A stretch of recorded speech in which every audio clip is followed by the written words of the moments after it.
extension, generalization of the theory that covers many, many goods is actually very, very useful. Yeah? And then I'm going to conclude the topic by looking at some empirical evidence. Yeah? So, what's the basis of Ricardo's theory? Well, it's this idea that we gain from specializing. And this, of course, is a principle that is applied to trade, but it's also applied to regions, it's applied to firms, it's applied to people. I mean, I always like to give this example as an example of huge specialization. If you look at the credits for any film nowadays, there are literally thousands and thousands of people who participate in that film, just an hour and a half. And you kind of sometimes wonder, why do you need 10 stunt people? Why did you need 5 hairdressers? Why did you need 25 editors? Well, and it's because these people have specialized so much that they've become amazingly good at doing that.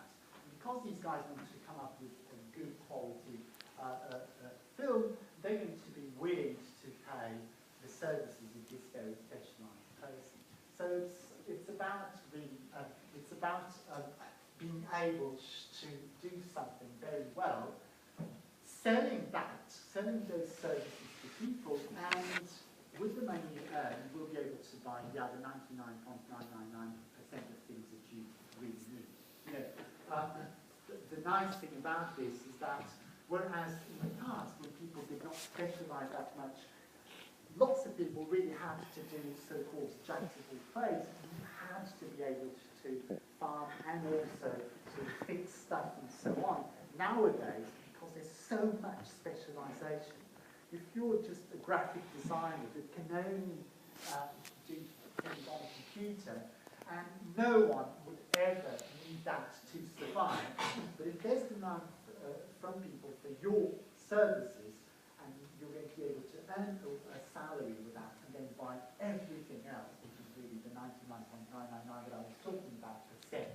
So this applies, this specialization principle, which is focus on the stuff for which you're relatively good at, is effectively the idea of comparative advantage at the level of the country. So the person that first introduced this was Ricardo, and some people have described this result as the deepest and most beautiful result in the economics. Now, I know you're looking at this word and thinking, there's nothing beautiful about economics. But really, you need to try to find it. So there is lots of beautiful stuff in results in economics. You just need to try hard to look for them. But why is it that people say this is a beautiful result? Because it's not actually, it's not that obvious. I know that the number of people that would kind of not understand the basic idea is actually very, very surprising. And every single day, if you we could test that if you wanted, you will have some person with blogosphere on the net kind of saying something about trade which clearly reveals that they haven't understood the idea of comparative advantage. Because the basic idea is that what matters is that you're relatively better at something, not that you're in absolute terms better than another country. Yeah? So Ricardo chose, surprisingly, England and Portugal. So England is not surprisingly, of course, because he was living in England. Portugal is a bit surprising, especially because he demonstrated that Portugal was better than England at producing the two goods. Now, as you know, Portugal isn't better at producing anything. So this is a bit surprising. The only thing it does is produce footballers, and that doesn't contribute much to the well-being of most of us. Anyway, I think it's because David Ricardo was of Portuguese descent, so his ancestors were Portuguese Jews that left the country to the Netherlands and then to England. So he chose these two countries. So for a while, I'm going to talk about England and Portugal, and then I'll switch to home and foreign.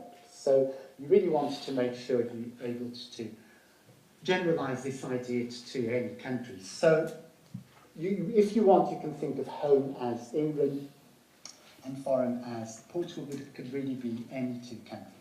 So the idea is that you have these two countries, and it's a bit pathetic, but all you need is wine and cloth. You know, happiness in these two countries comes from consuming wine and cloth. And so this is what the only fact of production is going to be producing. It's going to be used either to produce wine or to produce cloth.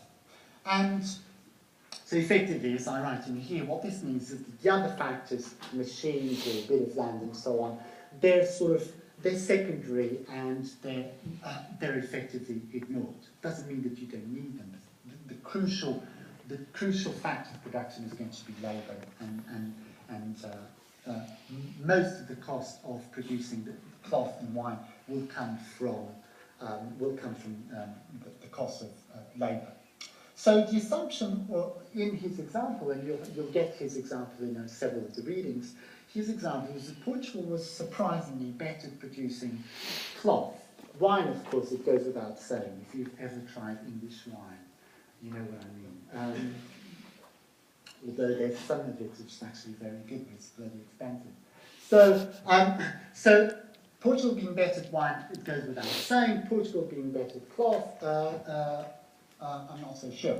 Anyway, what Ricardo showed using a numerical example is that despite the absolute advantage of Portugal in producing the two goods, it would still make sense for England to engage in trade with Portugal, because both countries would benefit by specialising in the goods for which they were relatively better at compared to the other. So here's the setting. From now onwards, I'll talk about home and foreign. And every time I'm talking about foreign, whether it's foreign labour or the foreign consumption of cloth or wine. Now I switch to food. There's going to be an asterisk. Yeah. So this is a little bit more politically correct, and it also makes a little more sense. Now we have two countries rather than England and Portugal. It's home and foreign, and we have two sectors. Cloth is still there, and then we have F for food. And so I'll keep using these two goods for a long, long time, for most of the theory lectures, and it's quite useful because in one way you can think of cloth as being an industry. It's a manufactured product, and you can think of food as representing the primary sector. So effectively, it's quite easy, and for those of you that are doing economics of developing countries, it's quite easy to look at this sort of theory and then use it in development economics by thinking of C as being the industry, so the secondary sector, and F as being the primary sector. Yeah? So, as I said, we start with the assumption that there's only one factor of production, and of course, we make strong assumptions to get results that are as clean as possible. So there's full employment, all workers are the same, L is going to be measured, the number of people available in the country, or the number of hours worked over the year or over particular periods. We assume that workers can move freely without any cost between sectors. So one morning I'm producing cloth, the next morning I'm producing food, and there are no adjustment costs there. It's obviously just to simplify the results. And we assume, by contrast, that there is no way workers can move across borders. Yeah? So labour is not mobile internationally. So where are wages determined? Well, wages are going to be determined in the national labour market, and wages will effectively reflect productivity. So given that we only have one factor, the technology is going to be absolutely straightforward. And there's going to be a given technology in a particular moment in time, and we're going to assume that it may differ substantially between countries. So what matters is how many hours of labour will someone need in order to produce a unit of cloth or a unit of food at home and abroad. And because there's only one factor of production, and we keep the number of hours needed constant, we effectively have constant returns to scale. That is, if I need 10 hours of labour to produce 1 unit of food, then if I want to produce 10 units of food, all I need is to increase by tenfold the number of hours of labour. So I go from 10 to 100. Yeah? So we'll get to assume perfect competition, which means that there are no economic profits, and so prices will be equal to the marginal costs, but here with constant returns to scale, they're also equal to the average cost of the economy. Yeah? So notation.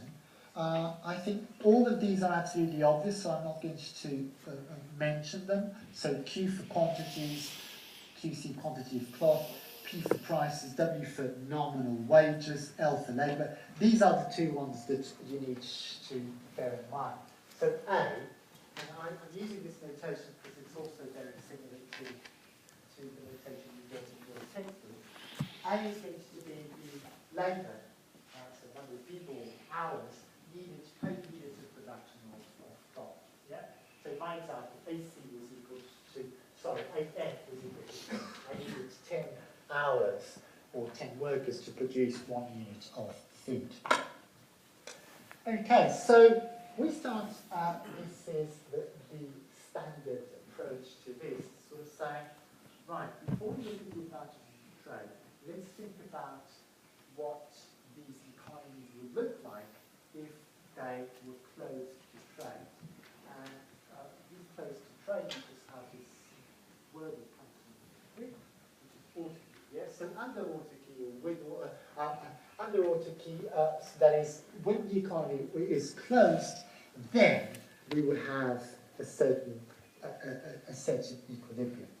So we start off by saying, because people are free to switch between sectors, so cloth and food, there's only going to be the production of both in the closed economy if the wages they're getting are exactly the same in the two sectors. If, and this is going to be relevant when we introduce trade, if for whatever reason the wage you get in the cloth industry were greater than the wage you would get in the food industry, no workers would be willing to supply labour to the cloth industry. So effectively, you will only be getting food production. Yeah? So the technology is constant returns to scale. So it has to be equal to, for cloth, the cloth industry, it has to be equal to the expression given in equation 1. And it's and the reason for this is very, very simple. AC is the number of hours, the number of L's needed to produce 1 unit of C, right?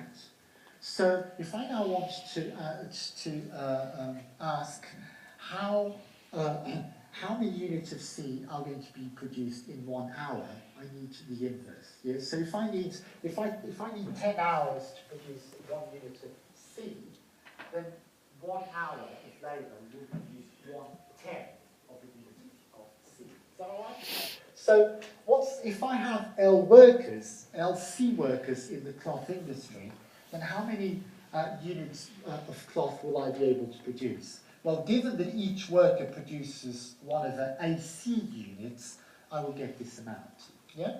So as you can see, the the inverse of that A variable is nothing.